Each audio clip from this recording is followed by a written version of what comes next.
somos una mesa de mujeres, tenemos la red de mujeres de Argentina, Mujeres por la Paz en Argentina, que venimos trabajando desde hace muchos años, desde el 2006, en distintos temas. Hay algunas de nosotras que se dedican a la red de Madres por la Vida, que trabajan con las madres, con los chicos en situación de adicción. Hemos visitado las cárceles con los jóvenes, ayudado a sus madres cuando no pueden venir a visitar a sus hijos y tratar de buscarles un tratamiento que muchas veces se nos hace bastante imposible. También venimos trabajando con respecto al tema de hoy. Nosotras trabajamos mucho el día después de las inundaciones en distintos barrios de la ciudad. Acopiamos mercadería, agua, ropa y bueno, nos acercábamos sin ninguna bandería política a entregarles a cada uno de nuestros conciudadanos lo que humildemente podíamos dar. Y realmente era desgarrador.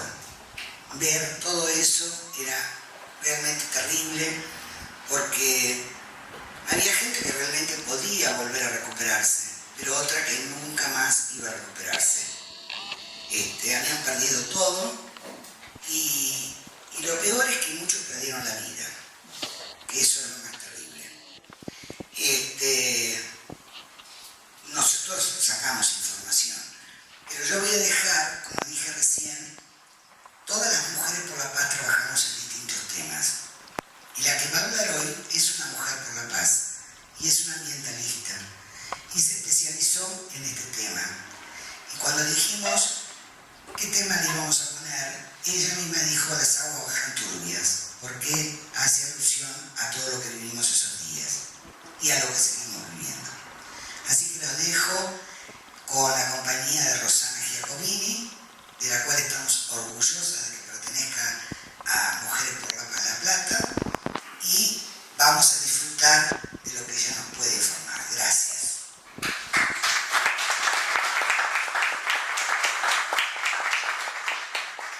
Bueno, buenas noches y bienvenidos. Yo soy ambientalista desde hace 20 años.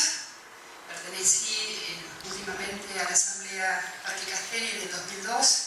Uno de los ambientalistas con los de las distintas asambleas, las que promovimos la ordenanza municipal que regulaba el ESB en La Plata, y provengo de una organización no gubernamental que se llamaba Foro Verde, a principios de los 90, cuyo titular era Santiago Olivier, doctor en Ciencias Naturales. Bueno, la misión de Foro Verde era educar en cuestiones ambientales. Y bueno, de alguna manera, ahora en Mujeres por la Paz, agradeciendo tanto a mis compañeras como a la Asociación del Bosque, este encuentro es una forma de cumplir con ese objetivo. Comenzando, es importante que para que comprendamos lo de las lluvias que ocurrieron el 2 de abril, tenemos que pensar ante todo cómo funciona nuestro planeta. Acá lo tenemos. Esta es la Tierra, la atmósfera, una capa delgada formada principalmente por oxígeno y nitrógeno, y cuenta con una capa que se llama de gases de efecto invernadero. Los rayos del sol, conformados por rayos ultravioletas, infrarrojos y luz visible, llegan a la superficie, parte rebotan y parte se filtran. Pero es importante que sepamos que la luz visible, que es la que participa de la fotosíntesis en las plantas, se transforma también en luz infrarroja, en rayos infrarrojos, y ascienden hacia la atmósfera para ser captada por la capa de gases de efectos invernaderos y lentamente va pasando hacia el espacio. Este mecanismo es el que hace que nuestro planeta sea viable, porque tenemos una temperatura media de 15 grados centígrados con temperaturas extremas en los polos y altas en los desiertos y en las selvas.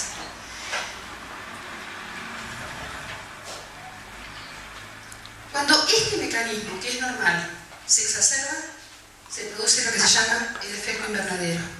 Y vamos a explicar cómo es esto. La causa principal es el aumento del dióxido de carbono. ¿Y qué es lo que produce el aumento del dióxido de carbono? Por un lado, la utilización de combustibles fósiles, es decir, nafta, gasoil, fuelol, en transportes como ómnibus, autos, motonetas, tractores. También el uso de combustibles en las maquinarias industriales. Esto constituye alrededor del 40% de las emisiones. También el gas natural que usamos para la calefacción. En menos proporción, las emisiones gaseosas de los basurales a cielos abiertos, por ejemplo, lo tenemos acá en Asean, se contamina sin agua. Y también las emisiones gaseosas de las industrias, tenemos la destilería de YPF en el camino Berisso. Pero por otro lado, también aumenta el dióxido de carbono cuando disminuye su captación. ¿Por qué? Por el corte de los árboles, es decir, la deforestación. ¿Y cuáles son los motivos de la deforestación? Principalmente se deforesta para plantar soja, el protagonista del modelo económico que en este momento rige nuestro país. También se deforesta para criar ganado y también para edificar. Ustedes se habrán enterado del escándalo de Susana Jiménez cuando comprando tierras fiscales, permitido por el gobierno uruguayo, compró dentro de esas tierras parte de una reserva natural. El arquitecto que construyó la casa se disculpó diciendo que bueno, que usaban las piedras para hacer la parrilla y los caminos y los árboles cortados para hacer parte del mobiliario y la estructura de la casa. Sabemos que aumenta el dióxido de carbono en la atmósfera. Esto determina que la capa de gases de efecto invernadero sea distinta, cambia las características. Entonces, a la hora de que los rayos infrarrojos salgan al espacio, ese mecanismo está dificultado, se retiene más tiempo y se dificulta la salida. Esto determina el aumento de la temperatura media. Imagínense que desde hace 18.000 años hasta esta época, la temperatura media de la Tierra aumentó 4 grados centígrados. Sin embargo, de 100 años a esta parte, aumentó 0.75. Y si seguimos haciendo mal las cosas, va a aumentar 0.3 cada 10 años. ¿Por qué se habla de efecto invernadero?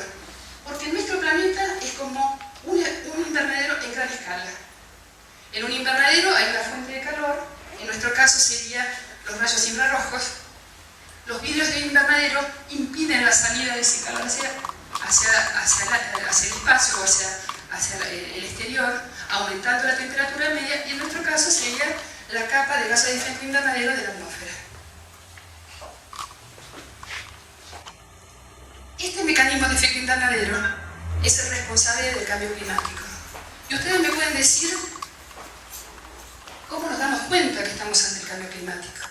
Es muy sencillo. Las olas de calor, por ejemplo, este verano o cualquier otro verano, periodos cortos de temperaturas extremas. O por ejemplo, las olas de frío, periodos cortos de temperaturas extremadamente bajas, como las que tuvimos hasta hace poco. El extremo sería el caso de la nevada del 9 de julio del 2007. Imagínense que mi abuelo me contaba a mí que cuando él era chico, había nacido en 1912, había habido la primera nevada en La Plata. Nosotros vimos la segunda. Pero fíjense que en cada invierno hay posibilidades que vuelva a nevar. Eso es el cambio climático. Con respecto a la humedad, tenemos periodos de sequía alternados. Como tuvimos, después del 2 de abril tuvimos una lluvia, fíjense cuántos días pasó hasta que volvió a llover. Alternado con lluvias torrenciales. Entonces llegamos a una ecuación. La inundación es la combinación de lluvias torrenciales más déficit de drenaje. Hablemos de las lluvias torrenciales. ¿Cómo son estas lluvias? Son lluvias que se producen en determinadas regiones, pero por ahí cerca no llueve. Son lluvias de alta intensidad y acompañada de ráfagas de viento. El Servicio Meteorológico Nacional informó a mediados del año pasado que era necesario implementar y comprar nuevos aparatos más precisos, de última generación, para poder establecer parámetros precisos y así pronósticos y alertas meteorológicos adecuados. Esta lluvia del 2 de abril, según lo que dice el Departamento de Sismología de la Facultad de Ciencias Astronómicas y Meteorológicas, fue de 392.2 milímetros en un día. Para tener noción de la cantidad de agua que cayó, nosotros pertenecemos a la región pampeana y el régimen de lluvias en un año es de solo 1.100 milímetros. Cuando yo estaba preparando este informe, los documentos que me llegaron informaban que el Servicio Meteorológico Nacional había dicho que en La Plata ese día había caído solamente 180 milímetros. Ahí es evidente la falla de este mecanismo de determinación. Hablemos del déficit de filtración. La ciudad de La Plata, desde sus orígenes, había sido proyectada para tener cada 6 cuadras una plaza o un parque, tener ramblas en los bulevares y en cada una de las casas, aunque sea un árbol. A medida que La Plata creció, esto se dejó de cumplir, o no se le dio importancia, y esto forma parte, o sea, no hay una relación entre el crecimiento de nuestra ciudad y los espacios verdes. Acuérdense que muchas veces había, o sea, incluso actualmente vamos a ver calles empedradas. Sin embargo, la modernidad hizo que se cubrieran con capa de asfalto, aunque a veces se deja un pedacito de empedrado a los costados. Y esto también es uno de los factores de reducción de la filtración. Las construcciones de autopistas, imagínense que el ingeniero Romanazzi dijo que cuando se hizo la autopista Buenos Aires-La Plata, se habían olvidado de hacer las alcantarillas suficientes para que drenaran. Y al poco tiempo esa gente empezó a tener inundaciones cuando la gente de los alrededores, cuando nunca lo habían tenido. Finalmente, la edificación. Imagínense que para cada uno de los edificios, a partir de la base, se necesitan 30 metros de profundidad para sostener ese edificio. Eso reduce altamente la superficie de filtración. Pero eso se suma los niveles de construcción. Según los registros, desde el 2003 al 2008 se construyeron 800.000 metros cuadrados. Para tener una idea, es algo así como el bosque de nuestra ciudad. Eso no queda ahí. Estos 2 últimos años se volvieron a construir 800.000 metros cuadrados, sin haber un sistema de drenaje compensatorio de las construcciones. Hablemos ahora de los déficits de drenaje pluvial. Cuando viene ALSA, que es la empresa que se encarga de aportar agua potable a Buenos Aires y el área metropolitana, nos viene a ayudar para desagotar las cámaras eléctricas, informa que se encontraron con grandes cantidades de alcantarillas obstruidas.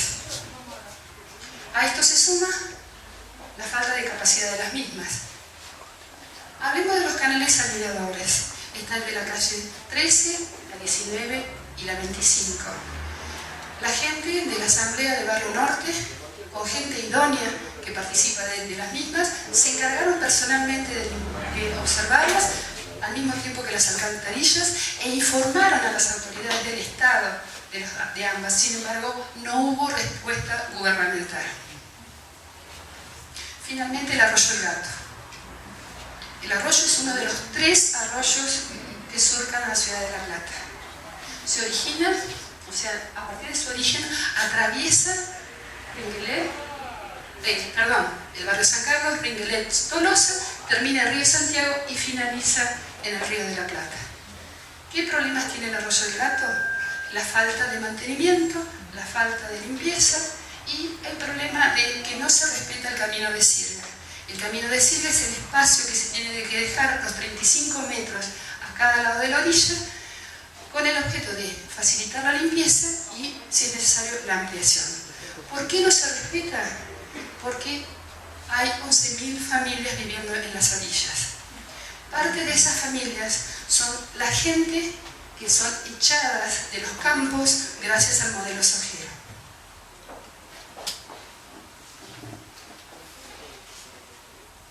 Hagamos un poco de historia.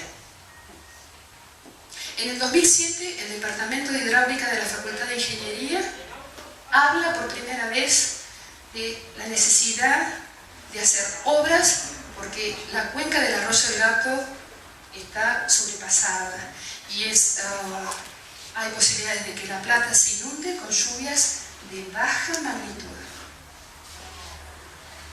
En el 2008 se inunda la parte norte de La Plata y los mismos vecinos van a ver al Departamento de Hidráulica y solicitan que presenten un proyecto ante las autoridades municipales. Es ahí cuando surge el Plan Maestro Hidráulico.